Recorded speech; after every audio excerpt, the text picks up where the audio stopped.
doing it. So we did it. My boy smashed the one. I got the other one up above my head. Dude opens the door, smashed it. We start running. He starts chasing us, and it's raining outside. And we got our boy's car parked right there. We're about to just hop in and go. As he's chasing us, we look around. Dude completely wipes out, feet above his head, splashed into a puddle in his front yard right after we caused him havoc. Hell. Yeah, it was bad. We stopped once I turned 17, and I had to obviously repent to God after that. But Oh, dude. it was probably, if it was on video, it would have sold for one of the funniest things I've ever seen in my life.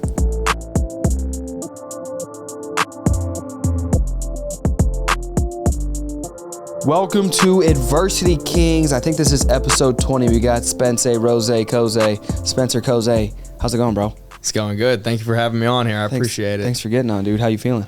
Feeling pretty good. Just got up to Pittsburgh from Florida. Right. Running off straight caffeine, no food. Let's go. What did you Feeling drink? pretty good, though. I drank a couple of those Celsiuses, keep me up through the flight. Aren't those the beers? No, Celsius is like 200 milligrams of caffeine per drink. I had about probably 5 of them in the last 24 hours. Let's go, dude. 1,000 milligrams of caffeine straight to the ass. Got to stay up. Let's go. That's hilarious. So before we jump in, so you were the top producer for Arias Agencies this year. You're in the running for being number one producer out of the entire company as well. We're a Fortune 500 company, over 10,000 different reps. For those of you that don't know, we're in the financial services industry. We sell life insurance. Spencer, you're 19? 21. 21, okay. So I apologize. Got a couple years on you, but again, you got the baby face like everybody else too. Can't grow the facial hair yet. Right? Still waiting. So, young Spencer, now before we jump into everything, your success in the career, making probably close to $500,000 this year, and what you're going to do next year, making $1 million by 22, just like I did, but way faster. You know what I mean? You did it within 2 years. It took me 4 years. Where'd you grow up?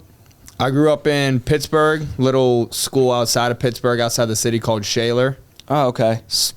Decent sized school, probably like 400, 380 people per graduating class. How many siblings? I got 3 sisters, all of them younger. Set of twins, they're 2 girls, Greta and Ava. Yeah. And I got an older brother, he's 23. Okay, cool. What do they do? My brother works for a bank in Columbus, Ohio, Chase Bank. Yep. He just started doing that. He graduated from Dayton. Yep. My 2 younger sisters, twins, they're 20, I think, maybe 19. They're currently going to Dayton. Yep. And then my youngest sister, Candace, she's 16. She plays volleyball in high school. She's looking around where she might want to go to college. Are you going to recruit these guys? My brother Carter, hopefully. Jakey T's boys with him. Jake Taylor, one of my GAs. And that's how I actually know Jake Taylor was through. He was friends with my brother. Yeah. He came down, so I think we're going to tag team him. It's only a matter. You're going to make close to $500,000 this year. You know what I mean? You're 21, no prior education aside from high school, barely graduated high school to the best of my knowledge. I don't know. Carter, I love Chase Bank. I bank with Chase Bank, but I don't know, brother. You got to get down to that Tampa life, right? Yeah, he'll be coming, I think. Mark's his cousin too. AJ, who's my cousin, and Mark's brother. Yeah, Mark's got his brother down there. You guys got the brotherly, the family. You guys got to nepotize the business. Got to wait till we show him an M. Nobody knows this, and by the time this comes out, it'll be probably known by then. So we'll see what happens. I got a lot of faith, but my little sister, she's starting, so she just dropped out of ASU. And she started. So that took 4 years, and you figure about $2 million. Arizona State University. Yeah. Dropping out. She did a quarter there, or a semester there. I call it a quarter. So she did a semester there, and she's coming to Chicago. So fingers crossed. Big sacrifice, leaving a lot of fun behind. Right. Because I know ASU is probably pretty fun. ASU, yeah, hell yeah. I'm glad to pull her out. Get her out of that fucking school. It's probably for her own good. Right. So you grew up in Shaler. Your siblings, they're all, between your youngest in high school volleyball, and then the others, between Chase, and then what do the twins do again? They go college? to Dayton. Dayton? Whole family went to Dayton. Dad, so mom. You guys have like the alumni package where you get in there. Okay. Unfortunately, I couldn't qualify for Dayton. Oh, hell, dude. Not even close. Damn. So what about your parents? What do they do? How'd they meet? How's that story come together? So my parents, they actually met at Dayton when they were in college. Yep. My dad did software sales when I was growing up, so he was always selling software. Yeah. And my mom was typically a stay-at-home mom. She picked up a couple side jobs here and there. Like, she worked at the mall for a little bit, make some side money. Yep. But my dad was working, selling software, doing pretty good. But I don't think he liked doing the software sales. So he eventually took a position doing something else with the same company. Yeah. Company's called Kronos. Does he still work with them? Yeah, he still works with them. Dope. But he took like a pay cut just to have more time around the family. Because when we were growing up, he was gone like 3 weeks out of the month. Yep. So he wasn't around much, but he wanted to see our family more. So when he took that pay cut, that's when we all started going to college. Yeah. So then obviously money's going to be super tight. So that's when my mom picked up a job doing like substitute teaching at North Allegheny or something like that. She's like a part-time substitute teacher. Okay. She pays for groceries and everything. My dad pays way too much for all my siblings to go to college, but hell yeah, leaves them with not much to take care of me when I was sitting at home. So like do they be getting pissed when you know we kind of like indirectly flame college? I don't talk to them about it too much, but they gotta see. I feel like they you probably on social, do. like, you know what I mean? Bashing like, college a little bit. Yeah, bashing college. Yeah. You ever have any like family feuds over? Spencer, stop telling your siblings or probably. I mean, I don't know. Typically growing up, like if I was saying something and it was irrational. Well, now, like what that, about now though? Like you guys are gonna have Christmas dinner as a family, I'm imagining, and it's like, hey guys, Spencer makes 400 times the amount of money that we all do. Is there gonna be any like, hey, could you stop shit talking college, or is it gonna be more of like, hey, we're happy for you, like we're actually interested in maybe coming to work down in Tampa with you? They're super supportive. That's good. So like no matter what I say, they're going to support it. They're going to laugh. If they don't agree with it, they'll just laugh. They won't say anything negative. That's a good vibe. For my sisters, I don't directly bash college to them, but I'm like, you know, why are you going to college for marketing? Like, what are you doing with that afterwards? Yeah. That's what I say to everyone too. Like, what are you going to college for? Finance. Okay. And then like what does that even mean? Yeah. Because like when I went, I was gonna say I was going for communication degree, but like, what does that even mean? I didn't even know. I was just going because that was like what I said. I think, you know, and I you know, being in the same industry and you know, obviously not going to college myself, real similar stories. But I think college is needed for, you know, maybe a doctor, for certain people. Maybe there's fulfillment in it. But I think for most people, I think when people realize like subsidized and unsubsidized loans and how those accrue immediately, and you kind of pay to go get a piece of paper to go pay off a piece of paper that you can hardly pay off anyway with what you get from it. So for me, it's kind of like wrapping my mind around, you know, what's the point of that? It doesn't seem like there's much legitimacy, or it doesn't make much sense in really securing that education where you can go get self-educated at a fraction of the cost. And people don't calculate how valuable time is either. You know what I mean? I think I'd rather pay $100,000, you know, a year and invest into my self-development if I can be more precise with it, opposed to giving somebody 365 days of my life at some party that costs $100,000. Yeah. I think college is for certain people that aren't taking it seriously, or they may be in the wrong field. They basically signed up for a $100,000 party. I don't know if I would ever pay $100,000 for a party. Definitely not. You know what I mean? Not till we got billions. Right? Yeah, I don't know, dude. And then people are typically paying you $100,000 to get into your party. So growing up, dad's software, mom's doing things on the side. What was growing up like for you, from your perspective, from your eyes? For me, when I was super young, probably like up until 5th grade. Yeah. Parents, not like super strict to the point where it's like annoying, but like my mom picked out my outfits. Like she told me what I was doing, what I was allowed to do, perfect grades I had. Yeah. And then in 5th grade, I don't know, I guess my energy started getting up and I started like getting a little bit of trouble. Yeah. And coming from a super strict family and like super religious, doesn't like bending the rules, very respectful. It was different. So like me and my mom didn't get along for a while. Like it was just constant arguing on my end. Like she was just trying to help me, but I was being disrespectful. And eventually it was so much like trouble and calls home from school and picking me up from like getting in trouble with the cops, doing just not like bad stuff, but just like something a stupid fifth grade boy would be doing with the neighborhood bros. Eventually she, I don't want to say stopped caring, but she became more like this is just like Spencer. He's a little bit crazy. The other four kids aren't going to get in too much trouble. So yeah, if this is the biggest problem we got, like whatever. More of just like a fuck it, go do it. Yeah. Yeah. That's how my mom was. Eventually, I remember I had a talk where they were about to send me to like a boarding school. It was like, if you get in any more trouble this year at school, we're shipping you to a boarding school in Erie. Not because like we don't love you, but just because like you're getting in way too much trouble and like it's looking bad for the whole family type deal. Yeah. So that straightened me out for a little bit, but grades were awful. Not because I was dumb. Like I got a pretty good SAT score that was a lot better than some of my friends who like actually went hard in school. Yeah. Because I was there and I would pay attention. Yep. But like homework, no chance. Like when I'm going home, I'm doing something I want to do, not the homework. Yep. So that's where my grades were so bad. The lack of application to the school. Just because I felt like there was no passion. I'm not going home and doing math because I don't care about math. I'm going to go home and like work out or go fishing or do something I'm passionate about, not math. I love fishing. So I grew up in Arkansas. So there was a lot of catfish. We did a lot of catfishing and shit like that. Catfish, largemouth bass. What about you? Were one of those Erie boys where you go up steelhead?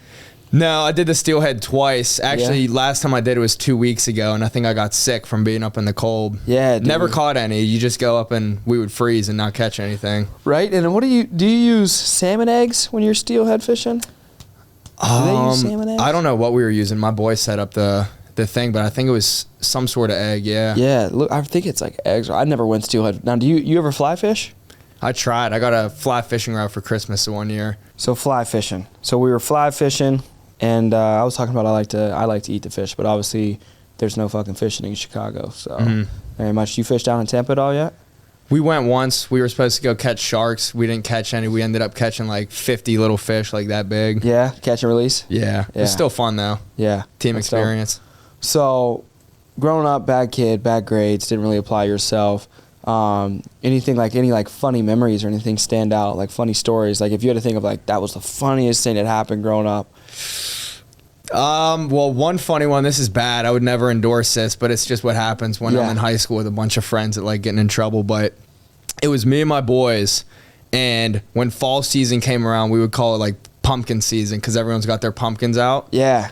And being young and dumb, our favorite thing to do is just go around and smash people's pumpkins, unfortunately. Yeah. But the one story, we had this dude, and what we would do is the ding dong ditch pumpkin smash. So like you hell dog, that's a lot. Yeah. You knock their door as soon as they open it up, pumpkin, and then just book it.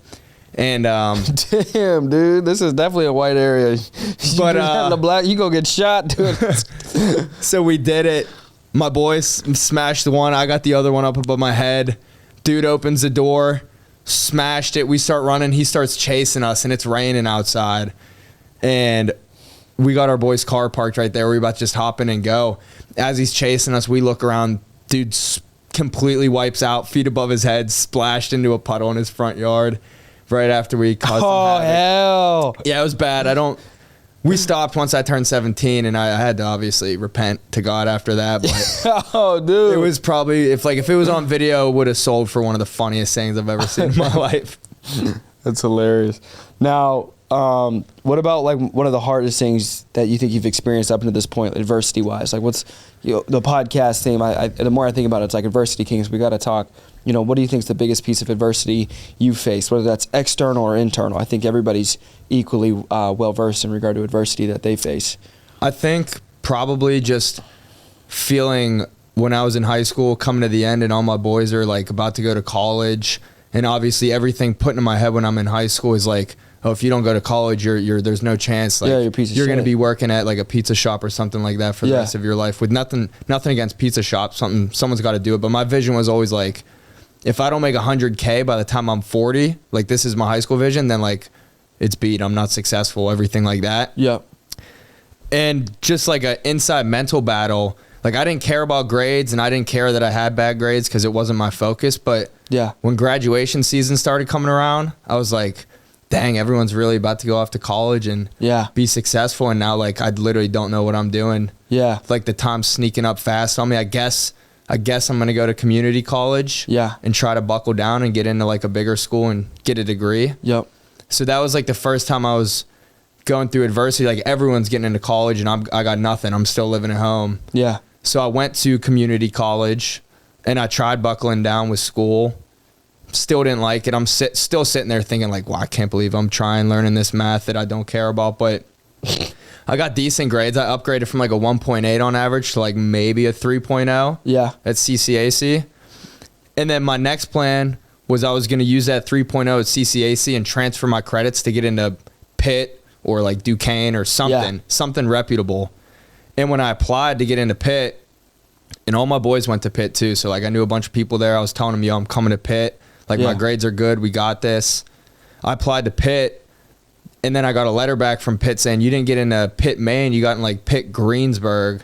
And hey, dog, that's my shit. Pitt, Greensburg. Baby. Or maybe it was Pitt. I don't know. Pitt. It wasn't Pitt, Maine. So I'm like, dang, I really don't want to go out there and be stranded an hour away, not know anyone. So then I was like, well, that plan's beat. Yeah. So, and I was already giving up on CCAC once I found out about that, like just done with my classes. So then last resort, I'm like, I guess I'm going to have to just go to the military and try to be like a SEAL or something. Cause I at least wanted, no matter what I wanted to do, I wanted it to be like high level. Like if I'm going to go to the military, I'm going to try to be a SEAL. Yeah. So I started, I'm like, I guess this is like, I don't need grades for a SEAL. I don't think so. I just mentally, I was like, I guess I'm going to be a SEAL. So I was hitting the gym extra hard, not caring about school, doing a little bit of research on like what it takes to become a Navy SEAL. And I knew they had to be smart too. So still in the back of my head, I'm thinking like, shoot, if I got to memorize like some stuff, this could be an issue too. So that like that whole time I'm just thinking like, what am I going to do? Yeah. And then Mark's been pushing me on joining Arius agencies. My cousin Mark, who was an MGA at the time, would always see me at the gym, LA Fitness, for like, because that's all I had to do. So I was there all day, every day. And if I left, it was to shower, eat, and come back. Yep. So he was like, dude, if you put the time you put into wasting at LA Fitness, not that I was wasting it, but like I was spending too much time there. Yeah. He's like, dude, if you just put that into the life insurance game, like I promise you, you will end up doing decent. And I disregarded that for like months just because my first thought was like, I think Mark's just trying to scam me or something like that. Like this pyramid scheme, blah, blah, blah, what everyone thinks the first couple seconds, until I was faced with COVID. Like COVID started happening. Mark saying he's about to move to Florida. So then I'm like, oh shoot, like I'm not even going to have an opportunity in Pittsburgh. So it was like I had 3 weeks to decide if I was fully committing the SEAL or if I was shipping it to Florida with Mark with no warning to anyone. So prayed about it, thought about it for like a week, and then just made a inside mental commitment. I'm like, I'm just going to trust Mark. There's a ton of other people there making money. Like, I don't see why I wouldn't be able to make money if other people are. Yep. So that's when I decided, like 2 weeks before Mark moved to Florida, I decided I was going to go with him. Didn't have my license yet. Was just going to go and start making phone calls, and hopefully I passed the license exam, which took me 4 times too. So that was a little bit of adversity too, because like test taking and me just don't mix. But once I got that and realized that's the last test I'll ever have to take as far as like answers on a paper, someone grades it type thing, then we were cooling. And then everything like lined up perfectly. Like just thinking back, the people and the things I did when I was younger, like I was super, super passionate, very passionate about not doing my schoolwork. But like I knew I had that obsessive factor that Grant Cardone talks about. Yep. I just had to find the right thing to be obsessed with. Yep. Coming to Arius agencies, like if you're obsessed with nice things, perfect. You can use it for recruiting. If you're obsessed with money, perfect. You're going to sell and make a ton of money. If you're obsessed with helping your family out, which like I feel like I owe my mom the world. Yep. If you're obsessed with that, Arius agencies, put your time into making more money, and then you can help out whoever you want. Yeah. If you're obsessed with leading people to church, become the best in the agency. People are going to look up to you for advice. Tell them to go to church. Yep. So like literally for my situation growing up, once I found it here, it's like absolutely perfect. And it's like God's plan the whole time. Yeah. Yeah, dude, that's huge. You know, I think especially like when you're talking about the adversity that you face, kind of that mental health aspect of things, especially when you face kind of the transition of high school into college and seeing certain friends do things, other friends may be inheriting family businesses and they got money and this, that, and the other. And you kind of put yourself in a position where it's like you feel like a failure because of society of like saying, hey, look, you don't have a house, you don't have a car, you don't have your own, 6-figure plus job, you're not in the best college. Like, they want you to have all of these things. Society kind of like portrays and casts this image and this vision of like, you should be out on your own and this, that, and the other. And so as kids, as you're transitioning in adulthood, you're like, well, damn, dude, I'm a failure. I'm a piece of shit, this, that, the other. And I see a lot of individuals, struggling with mental health because they think they're behind, or they're not doing enough or that much in life, based off perception. And I think we got to do a better job as parents, the older generations, the younger generations, of more or less acceptance and having a long-term vision. There's nowhere in the world where you're going to get rich overnight. There's not going to be success overnight in college. There's not going to be success overnight in our business and any other business, and working for somebody else or whatever it might be. So I think that's huge with overcoming that adversity into your story now. And then this last year, what did that look like for you being the number one agent, and what does that all look like? What are the highs, the lows, the funny stories, the bad stories? I mean, the highs, the lows, I try to stay even keel. Like with Mark's taught me from the jump, like you can't get too high, can't get too low. Yeah. And I really grabbed onto that, because when I was brand new and I made like $2,000 in a week for the first time, I was lit. Like, probably spent the whole thing, mall, dinner, all that, lost all 2,000. Just because I felt like I was the dog for making 2K. Compared to just being used to like high school jobs and everything. And then like a week later, I get a charge back, and now I'm just super, super mad. This is when I was new, like, oh shoot, like I stink now. I thought I was the GOAT. But I try to stay even keel. So like, no matter how big of a week I have, I try my best not to like even really think about it. And no matter how bad of a week I have, like there was a week in July, I don't know what happened, because like I had 2 4,900 ALP chargebacks, which is fat for a week. And like in the past, that would have just broken me, but like it was nothing I could control. I couldn't control. The lady requested life insurance, like when I was sitting with her sister. She was 60 something. I sold her 100K. She was down for it, solidified as ever. And cancels out of nowhere. Like nothing I could have done about it, I think. So like immature, brand new into the deal, me would have just been so upset. It would have ruined my month. But learning from what Mark taught me, just stay even keel. I'm like, honestly, I can't control it. So whatever, I'm just going to go sell some more people, and it's going to play out. So that's pretty much that. Some of the highs, big paychecks. Like I think my biggest in a week was like 21 or 22,000. What was your biggest week? Personal production? 31,000. Beat my best week. I remember getting a text. I was lit. You beat my best week. That's good. And best year too. So you make President's Club, Founders Club. Biggest paycheck, 21,000. Let's go. Let's go. What else? What other highs? I mean, I probably spent too much money on designer clothes this year. Once I start getting hype and we go to the mall. I'm trying to implement that shit, dude. I got the Montclair. I mean, it works for the recruiting, so it's smart, and young people love it. Looking clean, looking nice. What do you got on right now? Balenciaga? The Balenciaga sweater. Let's go. Let's fucking go, bro. What are you wearing tonight? Anything dope? Nothing too crazy. No big designer brands. I'm just keeping it simple. I'm just blacked out. Black. So I'm pissed. I hated this last year. Really? Wanted to do way more. Me too, honestly. Like we won, but exactly, we won, but to me we lost. I won 10 times that. So Mark's really like that. Oh yeah, heavy. He's really like that. Like I intentionally go out of my way to text him good job, because I know it pisses him off. He hates that shit. Hates it. I was like, hey bro, good job. Can't wait to get you on the podcast. He's like, fuck the podcast. I'm not getting on there until I do something. He didn't even want to come. That's what I told my mom she's like, hey, when's the rec dinner? I literally just got her reservations 2 or 3 days ago, because I wasn't gonna invite her, because I was like, nah, this year fucking sucked. You know what I mean? So sometimes you win, but you really feel like you lose. You know, but it's good. That's what makes a competitor. I feel like that's what makes like a legend. Legend. It's not something that we want. You know what I mean? It's a piece of us. You know what I mean? Like it's just a part of us is always saying, you should have done way more, could have done way more. Definitely. And that's what excites me, like, for tomorrow. I don't need no fucking, January 1st ball drop 2022. Like, I'm hungry right now. I'm thinking about winning right now. You know what I mean? I'm thinking about getting out of my chair and ripping someone's fucking throat out, like, right now. You know what I mean? Like, mindset-wise of, like, every day. And I think I love sitting here, maybe in the beginning, 4 or 5 years ago when I started, I would have been maybe a little more egotistically pissed off of, like, sitting here like, damn, this kid beat my week. I got to go out there and beat it. You know what I mean? I got to go back out and get on top. But I love looking at it as like one big team. You know what I mean? It's one big team. So to sit here and to see guys like you and Joey and John and Rob, just young people, just people in general, just eating and getting it and doing it bigger and faster, because it goes to show that we're all doing something right. We're in the right place.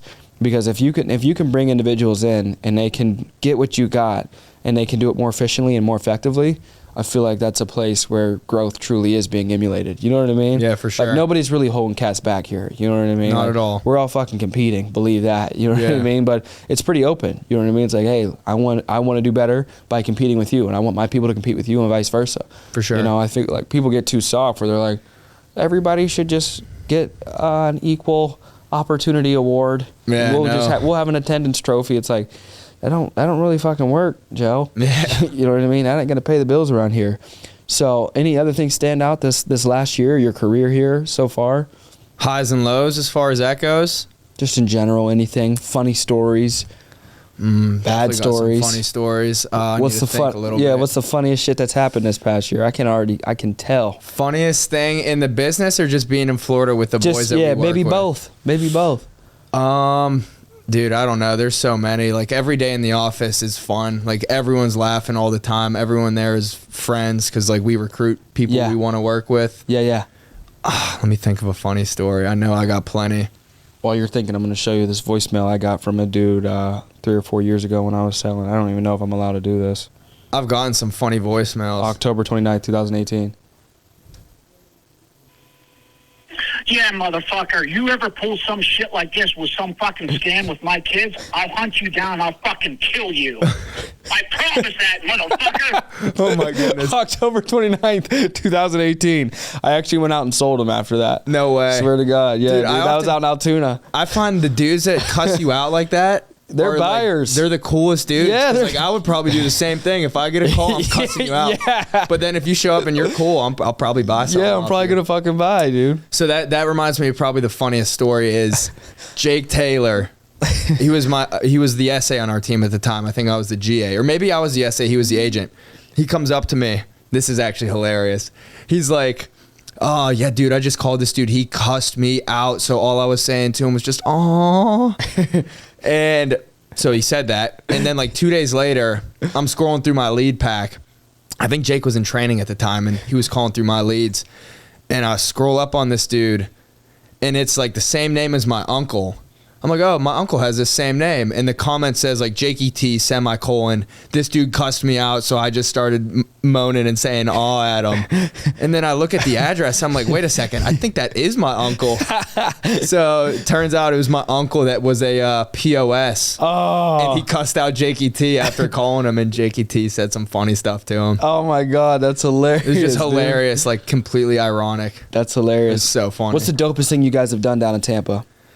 Ooh. Dopest experience. You guys just did the Jake Paul fight. That's got to be up there. Jake Paul fight was up there. For me, my favorite was the weekend trip me, Mark, and Mike took to Miami and rented the Rolls truck. Rode around with the stars in the ceiling. When you guys did that, my Instagram had deactivated like the week before. Oh, dude, it was sick. Everybody was talking about it. We went to Poppy Steak. Yeah? Is that good? Oh, fire. Yeah, we got they bring the suitcase with the steak in it out. What the fuck? It's like $1,000 steak. Yeah, they bro. do bottle service for it. Yep. We went to Salt Bay's place in Miami. I heard that's overrated. Was it good? I hear people say that. I think overpriced, but food was fantastic. That meat marketplace that you guys go to Bomb. looks fucking fire. So good. How's it compared? You go to Napa at all? It's right up there. It's like, yeah. I think Napa's a little bit more like laid back. Yeah. Meat market's like young, jumping. Yeah. Everyone in Tampa that's under 30 and has decent amount of money is probably going there and just having a good time, loud music, stuff like that, but it's still fancy. Yep. I remember around 2018 too, October. This was probably right around that time. Sam and I, we went down selling in Tallahassee. We drove down to Miami for his birthday for a day, and we went to this club, and I forget what it was. I don't know. We brought John and Rob. They couldn't get in, so they rode around in scooters like through the night in Miami. It was $700 to get in. Post Malone was performing. We like just to get in. We did something stupid. I don't know Dang. what. I don't know what else we did, but I remember spending $700. But so I want to think what else, dude. With Tampa, did you guys go to any of the Buccaneer games or see Brady down there? One of my friends saw Tom Brady. I tried to get him to come here. He went to Penn State, Maine, and he sells Invisalign. I don't know. He Ruined needs his to get life. here. Yeah, ruined his life. No, I'm just kidding, Nico. But he saw Tom Brady like in Punta Cana, so I'm like got to have a conversation with him, bro. That's wild. Fucking insane. Do you guys see like Gronk down there? So first off, I've only been to one Bucks game, so we don't go too often. We live right next, like I live right next to the stadium. I run there. If I go on runs, it's to the Bucks stadium, around it a couple times and back. But I was in Target like when I first moved there, and this dude in front of me's got a whole cart full, like completely stuffed full of like bedding and hand soap, towels, and he's a big dude with his hat on like down over his eyes. And I jokingly said to my boy, I'm like, yo, there's Gronk right in front of us. And then we looked at him for like another second, and he was wearing his like CBD or medical marijuana hat that he always reps, and it was Gronk. He was like bagging out on his mom, just buying her everything in Target. He's dropped like $1,800 right in front of us. Damn. So that was our first say what's up? No, I didn't want to bother him. My cousin asked his mom, or no, not my cousin. It was I think it might have been Mike. I don't know. Someone asked his mom, "Do you care if we get a picture with him?" And she was like, "Just ask him. Like, why are you asking me?" But we didn't get a picture with him or nothing like that. Damn, dude, I would have been like, I need a picture with you too. But the next time, same thing, Gronk, the gym we go to every single day. Yeah. We pull up and there's like heads surrounding the little turf field in there, and Gronk was in there filming a commercial. So that was the second run-in with Gronk. Dude, that's He's just lit. bouncing around the area. They got cribs down there, Brady and Gronk? Brady, I think he had a crib. I don't know if he still lives there, but it's like the size of this office building, if not bigger. Damn. Huge. What's the dopest crib you've seen down there? Probably definitely Brady's. Brady's? Yeah. What about dopest car? Ooh, there's a bunch. Probably last weekend, I like Ferraris. I saw Matt Black, 488 rolling around. But like that's just like every day you see something crazy like that. You're for sure going to. That's how Chicago is too. Like the one dude I'm trying to get on the podcast, I got his photographer on, and that's the dude I was telling. I think I was telling you about, like connected with billionaires. Yeah. And like La Ferrari. So La Ferrari. Those are nasty. Yeah, that's extremely expensive for a Ferrari. Like $2-3 million Ferrari right there. Them La Ferraris. Working out. You work out a lot. You're yoked, bro. So how long have you been working out? Ooh, I want to say I started working out in like 11th grade. And I actually, before I worked out, was known as easily hands down skinniest kid in the school. For real? That was like, I was known for just being dumb skinny. Skinny? Yeah. So did you play sports then? Soccer and lacrosse. Up to 11th grade, I got academically ineligible and kicked off the lacrosse team. So that's when I started working out. How'd you get kicked off the lacrosse team? It was post game. I think we just caught a dub against a team we weren't expected to beat. Thinking back, should have expected to beat everyone, but yeah, we won. We're driving home. This whole bus is going crazy. There's a cop car following us. The idea of mooning the cop came up, and someone had to do it, so I stepped up, mooned the cop car. Dog, your ass was always out. I always be getting ass pics from Tampa, dude. Got the whole bus pulled over. He pulled me off, and I was still in my boxers, and he's screaming at me, like asking if I want to. How are you still in your boxers, dog? You can pull your pants up that fast? Well, no. I figured it'd be funny if I hopped off and talked to him in my boxers. He didn't like it, that's for sure. Oh my God, these white kids do whatever. That was the end of my lacrosse career. That's hilarious, bro. That's hilarious. So you started working out in 11th grade. Yeah. So that's what, 4 or 5 years ago? That would be 4? Yeah, about 4 years ago. 4 years ago. So what'd you do? How much did you weigh before you started working out? What do you weigh now? What's that workout regimen? What's that diet look like for you? I want to say I started at like 140. Yep. Also, I don't know if I fully hit puberty yet. So like it wasn't just straight gym gains. I was like obviously still growing. Yep. But went from 140. Now I bounce around between 198 and 205 depending on like how much I'm eating that week. Yep. But I would just go all day, every day, tons of pre-workout. Soon as school was over, LA Fitness. I would work out, smack a protein shake, and then just play basketball. I like literally lived at LA Fitness. Yeah. And not even like crazy mindset did I just go all the time. It was just like by default. I'm like, well, I'm not going to do homework and I got nothing else to do. So I'm just going to work out and play basketball pretty much all day, every day. Now thinking back, like the consistency and the discipline of it obviously is what gets you the results. Yeah. But in the moment, like when I first started doing it, it was kind of just like that's all I had to do. Was there any specific systems that you had with like lifting or with your eating? Yeah, I completely cut out sugar for like 2 years, like hardcore. If my friends were like, yo, let's get milkshakes or cookies, no chance. Yeah. And it just became like an addiction, and it just felt good to say no to. Like, now, do you have a sweet tooth at all now or no? When I moved to Tampa, I was still super strict. Yeah. And I was very low on money when I moved there. Yeah. So when I was at home, I would eat like chicken and rice every single meal of the day, or tuna. Yeah. No questions asked, no negotiating.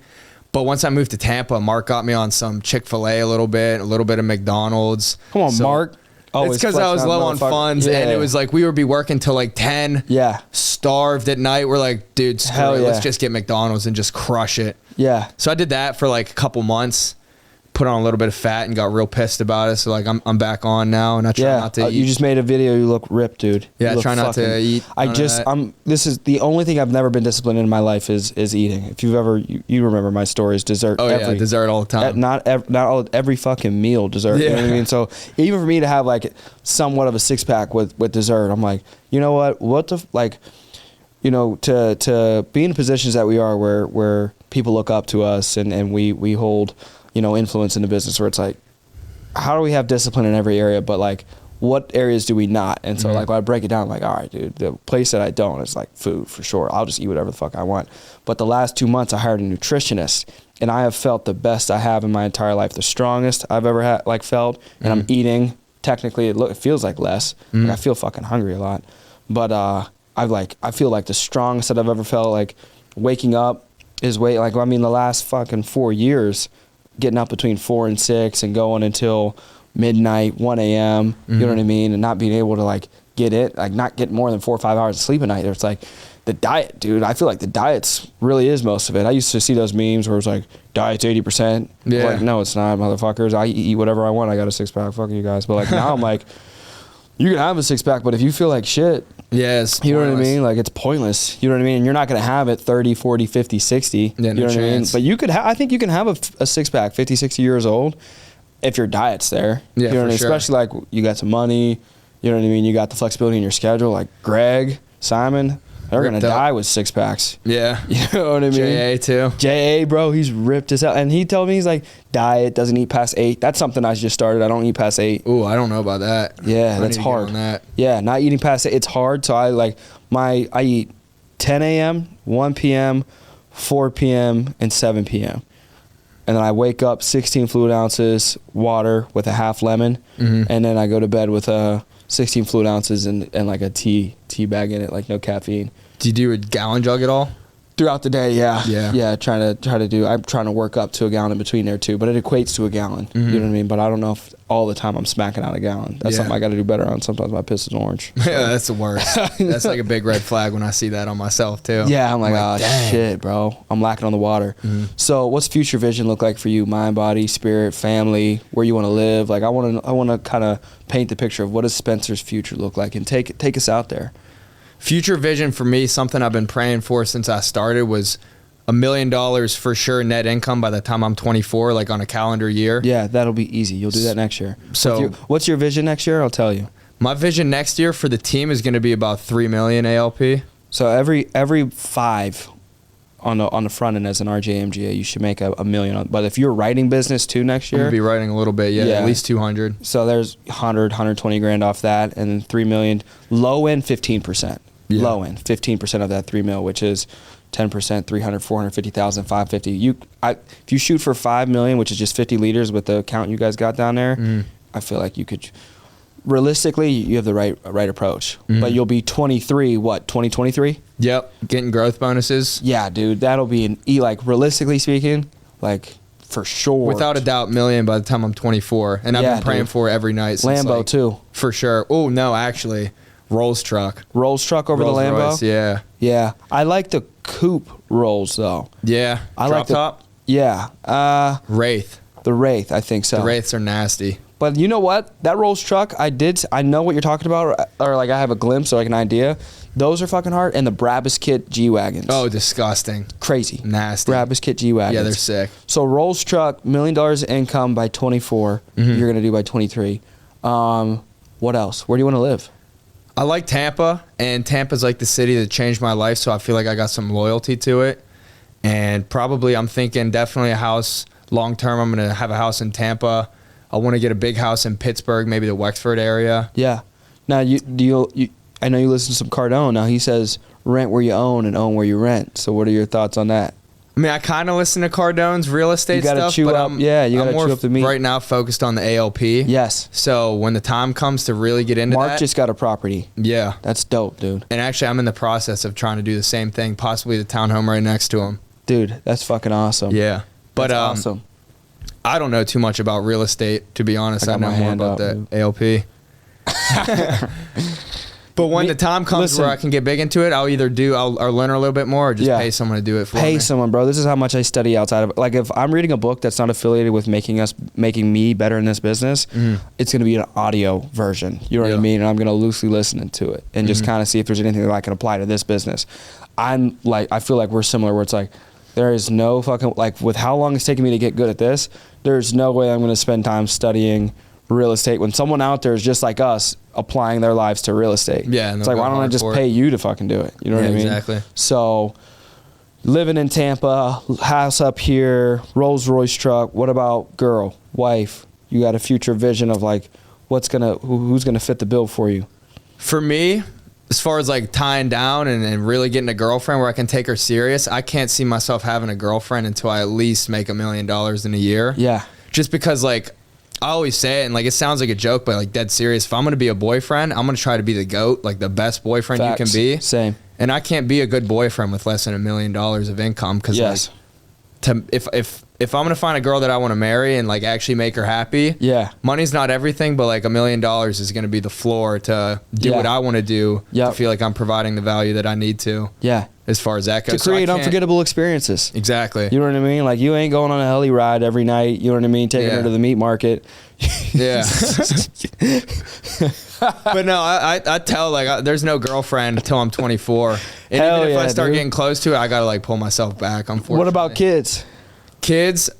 I haven't really even thought about a time Do you frame. want on kids that. or- Definitely want kids. Yeah. I would do anything to have a son. Yes. Spencer Jr. I need it You gonna do a Spencer Jr.? for sure. I feel like real alphas always just want a junior. Like, Yeah. I fucking want a junior. For sure. Simon got a, you know what I mean? Like, do you even like have pride in yourself as a man if you don't want a fucking junior? Yeah, Like, I have no idea. You know what I mean? Like, go fucking work out, you piece of shit. You know what I mean? Like, you got a junior, right, Peter? Hell yeah, dude. Got 2 juniors. He's got 3 juniors, basically. Just dude. name all my kids Spencer, Spency. Named all my kids after myself. Dude, literally, like, all his kids are somewhat named after him. That's hilarious. But that's dope, dude. That's dope. What about a jet? You ever see yourself owning a Definitely jet? would like a jet at some point. I Yeah. need to put probably a time frame on it. Yeah, But- yeah, it's hard to play around with. I'm Yeah. playing around with it, seeing. And also, a huge vision for me is like the church I grew up going to, St. Giving back, bro. Bonaventures. Like I don't want to say they're struggling, but just compared to the church I go to in Tampa, which Yeah. is thriving, growing, everyone loves going. Yeah, I feel like the church that I go to in Shaler when I come home, not as like poppin', yep, definitely not receiving as much money as the one in Tampa. yep, So like long term, I'd like to be able to give them Give a back. fat check same. and try to completely change it around because I feel like they could use it. I got this like vision of like kind of from a dark place of how like just shitty my principal was to me from the high school I was at until I was expelled. Of I went to like buy their scoreboard and like put my fucking name on it or something, dude. Like, That'd be you baller. know what I mean? So Yeah. like I feel like some of us got to do that over the next 5-10 years. Definitely. Like just drop 10, 15, maybe fucking 50 bands or something. Just write it off, and we consider it a donation to the school. And it's like Kozej Field at Shaler High or something. You know what I Hashtag mean? hiring. Hashtag Don't worry about hiring. going to college. Oh, dude, they would freak out about that part, but you could get away with the beginning. So I always like to ask because one of my favorite things is movies, but I know you haven't really sat through many movies. You're not a. I actually watched one the other night for the first time in probably 2 years. What's your favorite movie? It would have to be, and I don't even know if this is like a good movie. It's just what I watch. Mark put me on, Yeah. and I've probably watched start to finish 10 movies ever, maybe. Yeah. But Law Abiding Citizen. Law Abiding Citizen. I don't is even a know what the actor's Bro. name is, but it was sick. Good movie. Peter, you like Law Abiding Citizen? Hell yeah, dude. That's the only movie I can sit there and watch start to finish, fully engaged. So what are you passionate about outside? I mean, this is our whole life. You know what I mean? This will be our entire lives because it's not a job. You know what I mean? It's a lifestyle. Yeah, for sure. So like for you, is there any passions outside? Like for me, it's movies. So I don't know. Like what about you? I would say for me, dude, honestly, like this is why I think I was made to be at Arius Agencies. I was passionate about working out. Yep. And Simon, as soon as I come in, mind, body, spirit. Yeah. Passionate about, I guess, mindset. Like, I just don't like people being soft ever, really. And if it's myself, I get pissed at myself. Spirit, always been passionate about that. Yep. Coming here, you can tie all three of them together. Like, I really got nothing outside of your whole what life we is do. built around this. Yeah, completely. Right? Like, I'm trying to think. I don't know. I don't know what I do outside of. It's very hard. Like everything I do is tied to girls will be here. like, "Yo, why don't you come do this or do that?" And it's like, this is fun. This is my life. You know what I mean? I don't need to go to the bar with a bunch of college dudes. That shit's boring. Not you guys fun. are weird. No one's making money doing that. Unless I'm going to recruit. Unless you guys are coming to work with us after this, then we can't do this at all. Yep. We can't do this at all. So as we wrap up, so go ahead, give us 3 tips of success as we wrap up for people to just, if they're pursuing whatever it might be, hobbies, new business, whatever endeavors that might be, and then maintaining that success. What would you say? So the first one, and these are kind of like in chronological order for what has semi-worked for me. Yeah. Though, like, just being competitive, success, I wouldn't consider myself a success at all. But compared to where I used to be, I guess a little bit. But compared to where I want to be, you know what I mean? Not yet. But the first tip I would say that I learned from Simon is, like, having death to your old self if you want to become a new, improved, better version. And, like, the way I see that is, like, if the old ways, the way you're used to doing things, what you do on a daily basis, that's what has gotten you to where you currently are.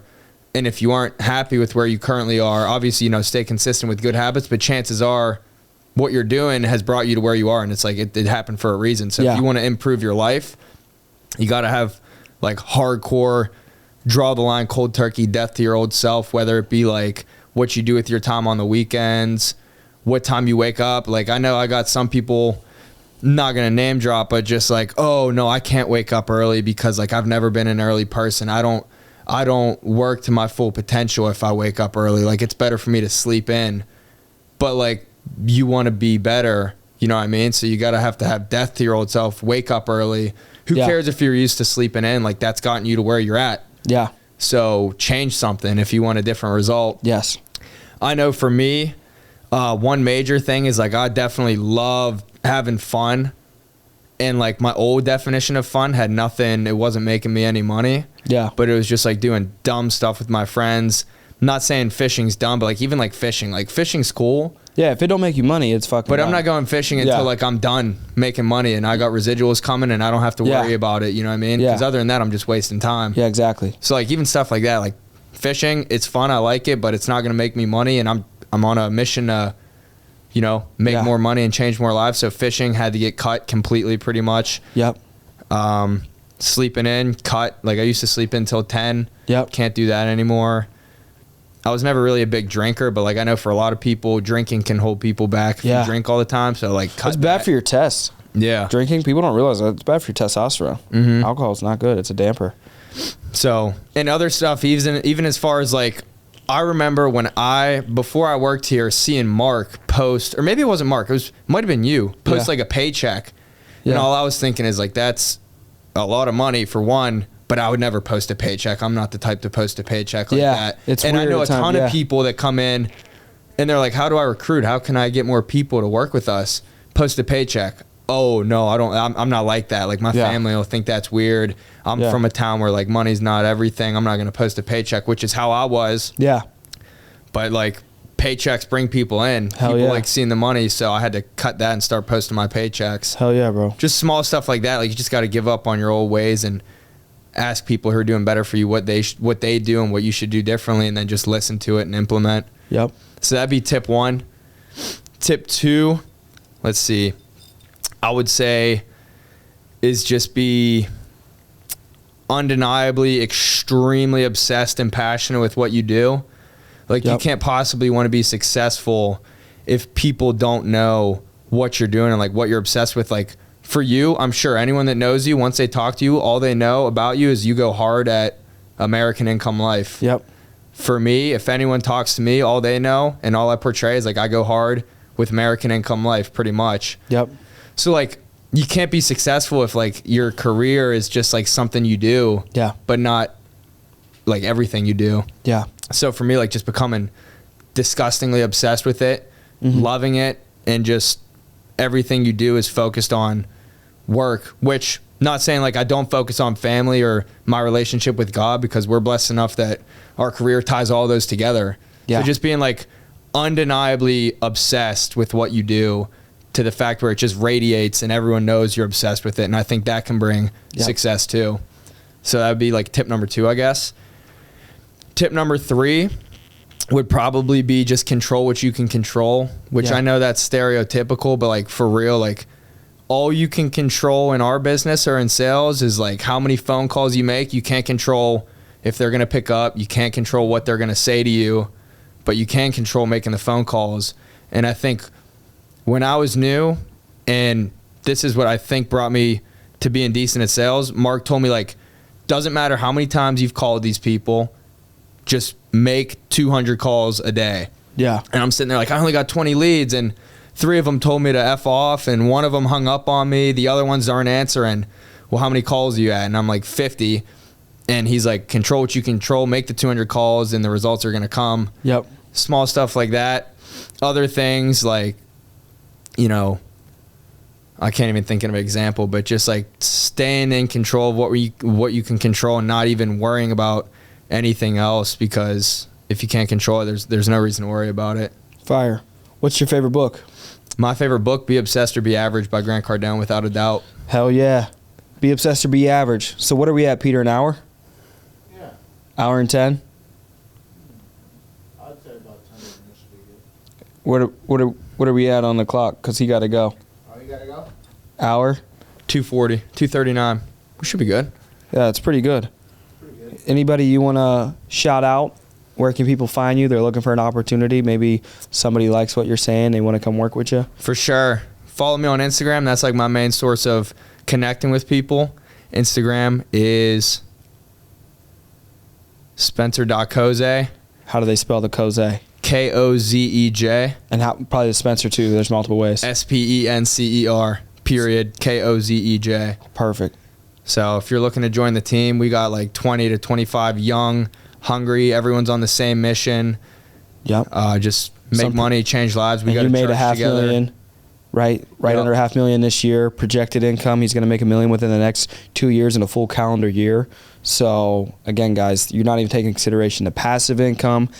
Now you guys are just in Tampa, or they can work virtually as well? We're doing virtual too. So Okay. we're trying to hire more people on Zoom and kind of build that platform. So then it's unlimited. Anyone in the country can work. Yep. So you guys you heard it here first. If you're looking to work with the young stud, Spence Rose Kozej, hit him up. You guys got him on IG. Spencer, it was a pleasure, bro. I'm excited to do this again. Yes, so for thank sure. you for all the value, the wisdom, and knowledge you bring me and the company, bro. Yes, Love sir. it. Thank you for having me on here. Yes, sir. Let's get it.